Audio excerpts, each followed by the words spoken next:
Assalamualaikum warahmatullahi wabarakatuh. Nama saya Sipeng Hari. Saya akan mempresentasikan tentang identitas diri. Definisi identitas diri. Menurut ahli, menurut Erikson, identitas diri adalah kesadaran individu untuk menempatkan diri dan memberikan arti pada dirinya dengan tepat di dalam konteks kehidupan yang akan datang menjadi sebuah kesatuan gambaran diri yang utuh dan berkesinambungan untuk menentukan jati dirinya.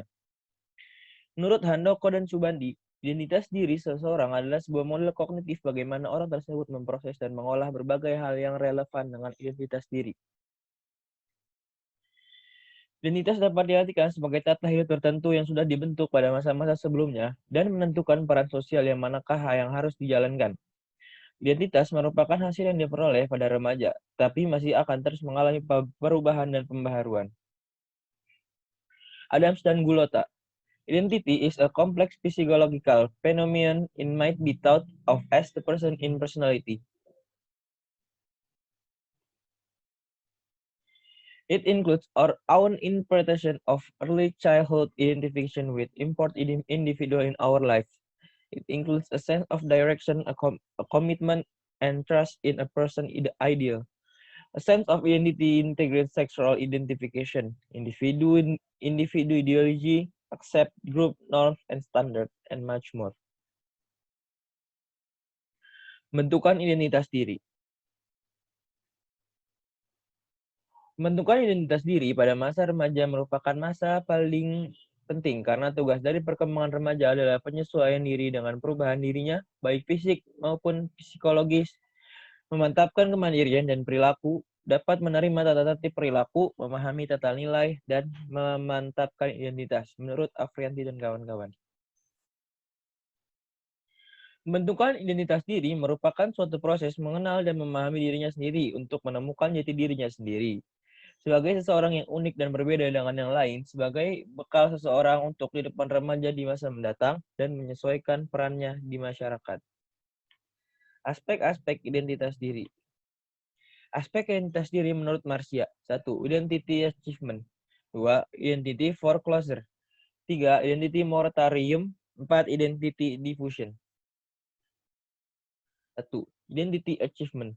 Suatu keadaan di mana seseorang telah menemukan identitasnya dan menemukan identitas telah menemukan dan membuat komitmen setelah melalui eksplorasi terlebih dahulu. 2. Identity foreclosure. Identitas foreclosure ini terbentuk dari hasil eksplorasi yang tidak maksimal. Pengetahuan tentang berbagai alternatif tidak dikuasai dengan baik, bahkan individu dengan status identitas ini cenderung karena senang mencari informasi. 3. Identity moratorium. Suatu keadaan yang menggambarkan seseorang sedang sibuk-sibuknya mencari identitas diri, berada dalam keadaan untuk menemukan diri. 4. Identity diffusion.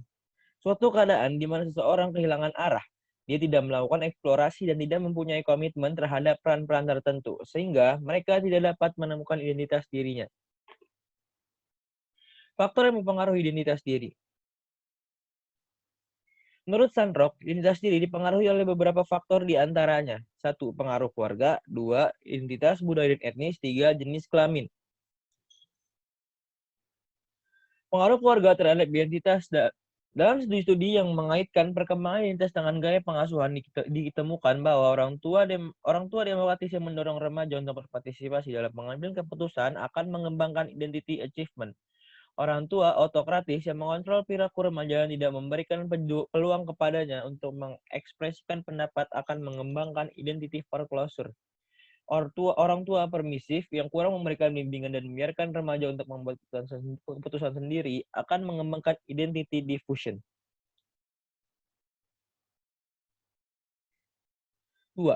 Identitas budaya dan etnis. Menurut Erikson, di berbagai penjuru dunia, kelompok etnis minoritas harus berjuang dalam mempertahankan identitas budaya dan sambil mencoba membaur dengan budaya yang dominan.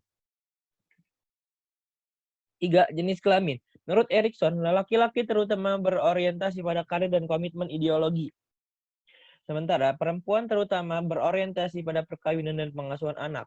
Pada tahun 1960-an, para peneliti menemukan bukti-bukti pendukung pendapatnya mengenai gender dalam identitas. Sebagai contoh, mereka menemukan bahwa identitas laki-laki lebih terfokus pada persoalan-persoalan yang menyangkut 3 poin pekerjaan, sementara identitas perempuan lebih terfokus pada persoalan-persoalan yang menyangkut perkawinan. Sekian dari saya, Sinwaris. Terima kasih.